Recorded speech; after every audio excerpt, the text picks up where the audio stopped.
मैं नहीं करूंगी, मैं नहीं करूंगी, मुझे छोड़ दो, भगवान के लिए मुझे छोड़ दो। ऐसे कैसे छोड़ दूं तुझे, भगवान के लिए तुझे कैसे छोड़ दूं। रिएक्शन करके मानूंगा, आया हूं तो करके मानूंगा, प्रोडक्ट बना के मानूंगा। और रिएक्शन हुई तो पता लगा, जब यहां सोडियम फिनॉक्साइड बना तो H2CO3 निकला, और फिनॉल की एसिडिक स्ट्रेंथ H2CO3 से कम होती है। आई मीन ये रिएक्शन अब नहीं हो पाएगी। फिनॉल बोली, मैंने कही थी ना तेरे से पहले, मैंने कही थी, देख मत कर मुझसे रिएक्शन, मैंने बोला था मत कर मुझसे रिएक्शन, मानना नहीं। ये ले देख क्या निकला, H2CO3, ये मुझसे ज्यादा एसिडिक है, ये नहीं हो पाएगा, ये नहीं हो पाएगा, ये नहीं हो पाएगा।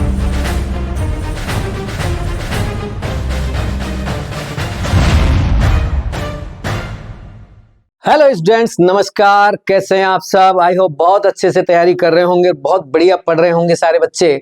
सभी बच्चों की तैयारी बिल्कुल लास्ट स्टेज पे चल रही होगी, क्योंकि बहुत ही कम टाइम बचा है अब एग्जाम में। बहुत जल्दी ही नीट का एग्जाम आपके सामने आने वाला है, और बहुत जल्दी आपको आपकी मंजिल मिलने वाली है। डोंट वरी मेरे बच्चों, सभी बच्चों का सिलेक्शन होगा, चिंता ना करें। बस हिम्मत रखें, जुनून रखें, और पूरी ईमानदारी के साथ, पूरी ऑनेस्टी के साथ अपने माता पिता और अपने टीचर्स का आशीर्वाद लेके पढ़ते रहें, और आप देखिए आपको बहुत अच्छी शानदार सफलता मिलने वाली है। लेके चलता हूं मैं आपको अगले सवाल पर। आज जो मैं क्वेश्चन लेके आया उसमें आपको मैं एल्कोहल, फिनॉल और कार्बोक्सिलिक एसिड की एसिडिक नेचर के बारे में बताऊंगा। एल्कोहल, फिनॉल और कार्बोक्सिलिक एसिड तीनों की एसिडिक नेचर से क्वेश्चंस बनता है, खूब बनता है, कई बार पूछा भी गया है, और इस बार भी आने के बहुत चांस हैं। क्वेश्चन का सीधा सा तरीका है कि कुछ कंपाउंड के साथ तो एल्कोहल रिएक्शन कर लेता है, कुछ के साथ एसिडिक नेचर शो नहीं करता है, कुछ के साथ फिनॉल रिएक्शन कर लेता है, कुछ के साथ एसिडिक नेचर शो नहीं करता है, जबकि कार्बोक्सिलिक एसिड बहुत सारे कंपाउंड्स के साथ आराम से एसिडिक नेचर शो कर लेता है और सॉल्ट बना लेता है। इसी को ध्यान में रखते हुए क्वेश्चन बनाते हैं नीट वाले कुछ इस तरह से। आपसे कहा जाएगा which of the following reagent useful for distinction between alcohol and phenol और कार्बोक्सिलिक एसिड। यानी कि आपको चार ऑप्शन मिलेंगे, चार ऑप्शन में से आपसे पूछा जाएगा कि अल्कोहल को फिनॉल से, या फिनॉल को कार्बोक्सिलिक एसिड से, या अल्कोहल को कार्बोक्सिलिक एसिड से, इन चारों में से कौन सा रिएजेंट डिस्टिंग्विश करता है। मतलब कौन ऐसा रिएजेंट इन चार ऑप्शंस में से जो केवल एक से रिएक्शन कर पाता है, जैसे केवल अल्कोहल से कर रहा हो, या केवल फिनॉल से कर रहा हो, या केवल कार्बोक्सिलिक एसिड से कर रहा हो। अगर कोई रिएजेंट केवल फिनॉल से रिएक्शन कर रहा है और अल्कोहल से नहीं कर रहा है, तो इसका मतलब हम उस रिएजेंट का इस्तेमाल अल्कोहल और फिनॉल के डिस्टिंग्विशन में कर सकते हैं। अगर कोई रिएजेंट फिनॉल से रिएक्शन कर रहा हो, कार्बोक्सिलिक एसिड से रिएक्शन कर रहा हो, लेकिन अल्कोहल से नहीं कर रहा हो, तो हम अल्कोहल, फिनॉल और कार्बोक्सिलिक एसिड को आपस में डिस्टिंग्विश कर सकते हैं। कोई ऐसा कंपाउंड जिससे फिनॉल रिएक्शन नहीं कर रहा हो लेकिन कार्बोक्सिलिक एसिड रिएक्शन कर रहा हो, तो हम उस कंपाउंड से, उस रिएजेंट से फिनॉल और कार्बोक्सिलिक एसिड को डिस्टिंग्विश कर सकते हैं। इस टाइप का क्वेश्चन पूछा जाता है। मैं सबसे पहले अल्कोहल के बारे में बताता हूं। अल्कोहल बेटा वैसे तो जनरली अगर हम यूजुअली देखें तो अल्कोहल एक न्यूट्रल कंपाउंड होता है। इसकी पीएच, यानी कि अगर एसिडिक स्ट्रेंथ की बात करें तो ये वाटर से भी पीछे रहता है। But methyl alcohol is an exception. I am say that कि मैं ये कहना चाह रहा हूं एक्चुअली कि अल्कोहल और वाटर की अगर कंपैरिजन करें तो alcohol is less acidic then water, but methyl alcohol is an exceptional case. Methyl alcohol is more acidic than water due to their Ka. Ka मतलब acid dissociation constant. Acid dissociation constant यानी practical value, experimental value को जब check किया गया तो methyl alcohol का Ka ज्यादा निकला। इस वजह से मिथाइल अल्कोहल को छोड़ के बाकी सारे अल्कोहल्स की अगर हम बात करें तो उनकी एसिडिक टेंडेंसी जो होती है वाटर से कम होती है। अल्कोहल के साथ हमने रिएक्शन कराई, अब अल्कोहल को, अब जैसे सोडियम से रिएक्शन करा रहा हूं मैं, देखते हैं होती है कि नहीं होती। अरे कोई भी कंपाउंड को किसी भी कंपाउंड के साथ रिएक्ट नहीं कराया जा सकता। आपको कोई कंपाउंड एसिड दिख जाए, कोई बेस दिख जाए, तो ये मत समझना कि एसिड और बेस दिख गए तो ये रिएक्शन हो जाएगी। जैसे कि मान लो आरओएच एक न्यूट्रल कंपाउंड है। अब मैंने आरओएच के पास सोडियम को भेजा आरओएच के पास कि भैया रिएक्शन करनी है, सॉल्ट बनाना है। आरओएच से बोला है ने कि मुझे रिएक्शन करनी है और तेरे साथ सॉल्ट बनाना है, तेरी हाइड्रोजन को रिमूव करना है, रिलीज करना है। एल्कोहल ने मना कर दिया, भैया मैं ना करूं, मैं नहीं कर सकता रिएक्शन, मैं नहीं कर सकता क्योंकि मैं तो न्यूट्रल हूं। और वैसे भी आप जानते हो बेटा sodium is an alkaline metal, और एल्कलाइन मेटल के साथ जब रिएक्शन कराएंगे आरओएच की तो इसको करनी ही पड़ेगी। वैसे तो एल्कोहल एक न्यूट्रल कंपाउंड माना जाता है, एल्कोहल की टेंडेंसी एसिडिक नहीं होती, बहुत कम एसिडिक बिहेवियर यानी कि न्यूट्रल बिहेवियर शो करता है, लेकिन सोडियम की दादागिरी के आगे पीछे पड़ गया ये सोडियम और बोला इससे कि तेरे से रिएक्शन करके रहूंगा मैं, और रिएक्शन कर डाली और H2 रिलीज कर दी मेरे बच्चों। यानी कि ऐसे तो एल्कोहल किसी के साथ एसिडिक बिहेवियर शो नहीं करता, लेकिन सोडियम के साथ इसने H2 रिलीज कर दी, यानी कि हाइड्रोजन दे दी, मतलब एसिडिक बिहेवियर दिखा दिया, 100% दिखा दिया। और इसका रीजन था सोडियम की हायर एल्कलाइन नेचर, इस वजह से ये रिएक्शन हो गई। अब बात ये आती है कि ROH की जब मैंने NaNH2 से रिएक्शन कराई तो भी RONA बन गया, अमोनिया निकल गई। लेकिन जब ROH की मैंने NaOH से रिएक्शन कराई तो RONA और H2O नहीं बना। आखिर ये चक्कर क्या पड़ रहा है, ये क्या प्रॉब्लम हो गई? ऊपर तो Na के साथ बड़े प्यार से रिएक्शन हो गई, NaNH2 के साथ हो गई, ये NaOH के साथ रिएक्शन करने में क्या प्रॉब्लम आ रही है इसको? अब सुनिए कॉन्सेप्ट। ऊपर रीजन अलग था, रीजन क्या था?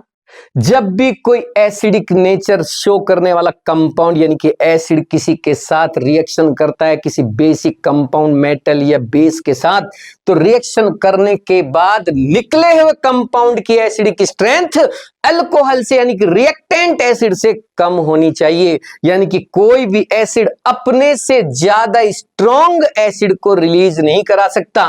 काइंड ऑफ इंफॉर्मेशन ROH और अगर H2 की एसिडिक स्ट्रेंथ की बात करें तो ROH is more acidic then H2। यहां अगर इनकी बात करें तो ROH is more acidic then NH3, लेकिन जब यहां बात हुई ROH और H2O की तो ROH is less acidic then H2O। और एल्कोहल की औकात नहीं है एल्कोहल की कि एल्कोहल अपने से ज्यादा स्ट्रॉन्ग को रिलीज करवा दे। आ रही है का समझ में? एल्कोहल की सोडियम से रिएक्शन हुई लेकिन एल्कोहल की NaOH से नहीं हो पाई। अब मैंने एल्कोहल की रिएक्शन Na2CO3 से कराई। जब एल्कोहल की Na2CO3 से कराई तो दिखने में तो लग रहा है कि RONA बन जाएगा, H2CO3 निकल जाएगा, लेकिन बात सुन लीजिए बेटा, ऐसा होता नहीं है। बैलेंस कर सकते हैं, बैलेंस की कोई खास बात नहीं। जब मैंने इसकी रिएक्शन कराई तो भी ऐसा ही लग रहा है कि रिएक्शन हो जाएगी, लेकिन भैया होती नहीं है। और अगली रिएक्शन कराई तो भैया हो गई, ये वाली हो गई। ये चक्कर क्या है समझ नहीं आ रहा, ये क्यों तो ये रिएक्शन हो गई और क्यों ये रिएक्शन नहीं हो पा रही। देखो ये हो गई, ये हो गई, ये हो गई, ये तीनों नहीं हुई। इसका रीजन साफ साफ है, इसका रीजन साफ साफ है कि अल्कोहल जब जब निकलने वाले कंपाउंड के साथ कम एसिडिक होगा तब तब वो रिएक्शन पॉसिबल नहीं होगी। ROH और H2CO3 में भी ROH कम एसिडिक H2CO3 से, और ROH की औकात नहीं कि वो H2CO3 यानी मोर एसिडिक कंपाउंड को इस रिएक्शन से बाहर निकाल सके। इसका मतलब जब ROH की Na से रिएक्शन कराई तब तो हो गई, ROH की NaNH2 से कराई तो हो गई, लेकिन ROH की रिएक्शन ना तो NaOH से हुई, ना Na2CO3 से, ना NaHCO3 से, बल्कि RMGX से हो गई। कुल मिला के सीधा सा कॉन्सेप्ट है कि भी किसी भी एसिड की रिएक्शन किसी बेस से कराते हैं तो वही रिएक्शन पॉसिबल हो पाती है जिसमें एसिड जो रिएक्शन कर रहा है वो एसिड निकलने वाले कंपाउंड से ज्यादा एसिडिक हो। अगर निकलने वाला को प्रोडक्ट कम एसिडिक रहा तो समझ लीजिए रिएक्शन हो जाएगी, और निकलने वाला को प्रोडक्ट ज्यादा एसिडिक रहा तो समझ जाइए कि वो रिएक्शन नहीं हो पाएगी। यहां गौर से देखिए, H2CO3 मोर एसिडिक देन ROH, H2H मोर एसिडिक देन ROH, इसी वजह से ये रिएक्शंस पॉसिबल नहीं हुई, लेकिन ऊपर वाली रिएक्शंस पॉसिबल होगी। बहुत ही शानदार सवाल। अब मैं बात करूंगा फिनॉल की। देखते हैं इन्हीं रिएजेंट में से फिनॉल किन किन के साथ रिएक्शन करता है।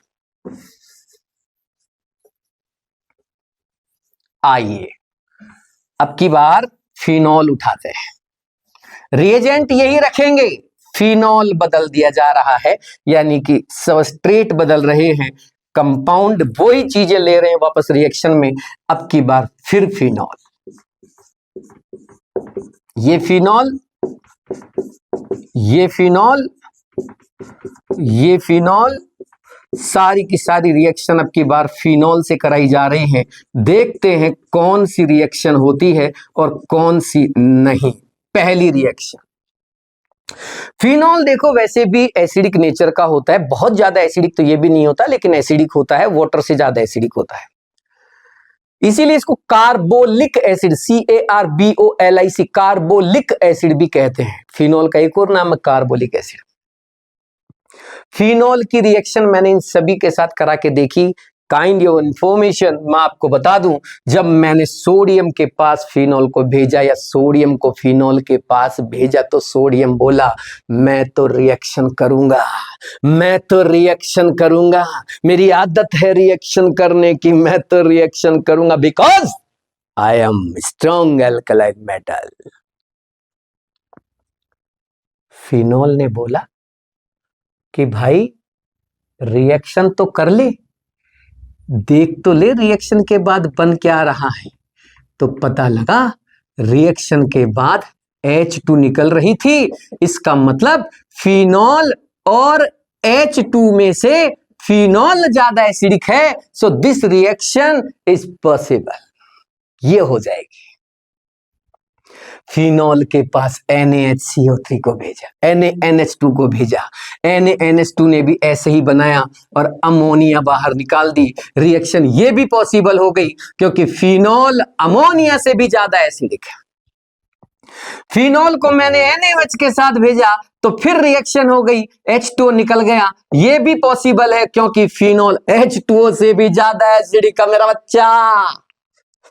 और जब मैंने फिनॉल के पास NO2CO3 को मना भेजा तो भैया मना करती फिनॉल, मैं नहीं करूंगी, मैं नहीं करूंगी, मुझे छोड़ दो, भगवान के लिए मुझे छोड़ दो। ऐसे कैसे छोड़ दूं तुझे, भगवान के लिए तुझे कैसे छोड़ दूं, रिएक्शन करके मानूंगा, आया हूं तो करके मानूंगा, प्रोडक्ट बना के मानूंगा। और रिएक्शन हुई तो पता लगा जब यहां सोडियम फिनॉक्साइड बना तो H2CO3 निकला और फिनॉल की एसिडिक स्ट्रेंथ H2CO3 से कम होती है। आई मीन ये रिएक्शन अब नहीं हो पाएगी। फिनॉल बोली मैंने कही थी ना तेरे से पहले, मैंने कही थी देख मत कर मुझसे रिएक्शन, मैंने बोला था मत कर मुझसे रिएक्शन, मानना नहीं, ये ले देख क्या निकला H2CO3, ये मुझसे ज्यादा एसिडिक है, ये नहीं हो पाएगा, ये नहीं हो पाएगा, ये नहीं हो पाए। अरे तो रुक जा, क्यों चिल्ला रही है, मान गए भाई, नहीं होगी ठीक है, चिल्ला क्यों रही है। फिनॉल की NaHCO3 से रिएक्शन कराई, ये भी नहीं हो पाई, लो जी भैया ये भी नहीं होगी। फिनॉल की RMgX से रिएक्शन कराई, RMgX से हो गई क्योंकि RMgX के साथ R-H बना और MgXO C6H5 बना। और फिनॉल और एल्केन की एसिडिक स्ट्रेंथ अगर देखें तो phenol is more acidic than alkane. Oh my god, ये चल क्या रहा है। अभी थोड़ी देर पहले NaOH के साथ अल्कोहल रिएक्शन नहीं कर रहा था, लेकिन फिनॉल कर रहा है। It means NaOH is the very very important reagent which is useful for distinguishing between alcohol and phenol। आप इसका इस्तेमाल अल्कोहल और फिनॉल को डिस्टिंग्विश करने में, सेपरेट करने में कर सकते हैं। लेकिन ये दोनों रिएजेंट ना अल्कोहल से रिएक्ट कर रहे थे और ना ही ये दोनों के दोनों फिनॉल से रिएक्शन कर रहे हैं। तो क्या आप Na2CO3 और NaHCO3 का इस्तेमाल कर सकते हैं डिस्टिंग्विशन में, वो भी अल्कोहल और फिनॉल में? नो, कदापि नहीं, नेवर, हो ही नहीं सकता, पॉसिबल ही नहीं है। NaOH का यूज कर सकते हैं। Any doubt? अब मैं लेके चल रहा हूं कार्बोक्सिलिक एसिड के पास, देखते हैं कार्बोक्सिलिक एसिड क्या करता है। ये लो भैया, निकलो भाई निकलो, तुम दोनों निकलो, निकलो भैया निकलो। अब हम कार्बोक्सिलिक एसिड को लेके आ रहे हैं। कार्बोक्सिलिक एसिड स्ट्रॉन्ग एसिड, जबरदस्त एसिड होता है ये। कार्बनिक कंपाउंड्स का अच्छा खासा एसिड माना जाता है ये। हम कार्बोक्सिलिक एसिड को लेके आए। कार्बोक्सिलिक एसिड आ गया। अब बांह ऊंची करके कॉलर चढ़ा के पहुंच गया। अभी बताता है, अभी बताता है, अभी रिएक्शन करता है सबके साथ। और जब मैंने कार्बोक्सिलिक एसिड के साथ रिएक्शन कराया मेरे बच्चों, तो कार्बोक्सिलिक एसिड ने इसके साथ रिएक्शन करके सोडियम सॉल्ट बना डाला, H2 रिलीज करवा दिया। Carboxylic acid is more acidic then H2। Acid बोला, कार्बोक्सिलिक एसिड बोला। सोडियम से करेगा, सोडामाइड से करेगा, कार्बोनेट से करेगा, हाइड्रोक्साइड से करेगा, सबसे रिएक्शन करेगा तेरा carboxylic acid.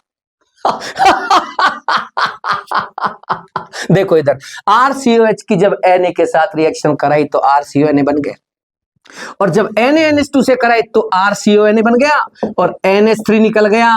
Kind of information, RCOH more acidic then ammonia. Moniya को जानते हो ना बेटा, मोनिया को। This is Moniya, this is Moniya. Moniya is less acidic. ये तो बेसिक होती है भैया। RCOH कहां RCOH से कहां टक्कर लेगी, लात मार के निकाल देगा RCOH मोनिया को। चल निकल बाहर रिएक्शन से। अगला रिएक्शन, अगेन RCONA बना बेटा, H2O बाहर। RCOH is more acidic then H2O मेरा बच्चा।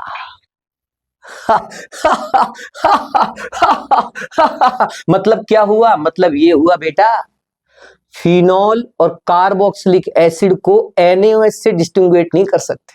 मतलब समझो, मस्ती करने में, केवल मजाक करने में कुछ नहीं रखा, मतलब भी समझो। RCOH और अल्कोहल को डिस्टिंग्विश करने में NaOH का यूज हो सकता है, RCOH और फिनॉल को डिस्टिंग्विश करने में नहीं हो सकता। अगला रिएक्शन, RCOONA और H2CO3 मेरा अच्छा। RCOOH is more acidic then again H2CO3। ये भी हो गई, ये भी हो गई, ये भी हो गई, ये भी हो गई, सबके साथ हो गई।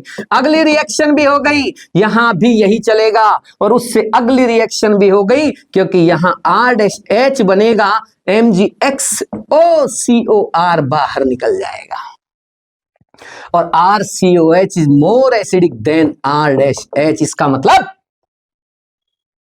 कॉन्सेप्ट समझ में आया होगा। अब ये दोनों कंपाउंड, ये दोनों रिएजेंट फिनॉल के साथ भी रिएक्ट नहीं कर पा रहे थे।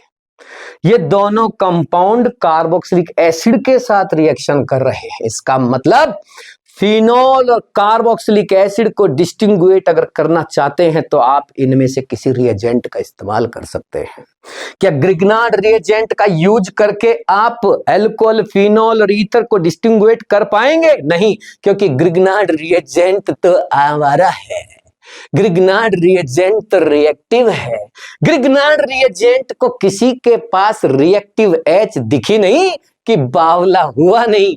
इसको तो बस H से मतलब है, रिएक्टिव H दिख जाए ये सबके साथ हो लेता है। रिएक्टिव H का मतलब FON और sp हाइब्रिड कार्बन से डायरेक्ट जुड़ी H को रिएक्टिव H कहते हैं। जिसमें भी ये दिख जाएगी सबके साथ रिएक्शन कर लेगा ग्रिग्नार्ड रिएजेंट। और देखो बेटा, अल्कोहल में भी ROH यानी O पे H है, फिनॉल में भी C6H5OH यानी O पे H है, कार्बोक्सिलिक एसिड में भी RCOOH यानी O पे H है। यानी कि जिन जिन में O पे H है सबके साथ रिएक्शन कर डालेगा तेरा ये कंपाउंड ग्रिग्नार्ड रिएजेंट। ध्यान से सुन लीजिए, हाईली इंपॉर्टेंट, बहुत चांस है इस बार नीट में पूछे जाने के, इसलिए इसे हल्के में नहीं लेना, ईमानदारी से समझना, पढ़ना, इसे जो जो मैंने बोला उसको रिवाइज करना। बहुत ही शानदार पॉइंट है। इसी के साथ आगे चलते हैं अगले पॉइंट की ओर। नमस्कार।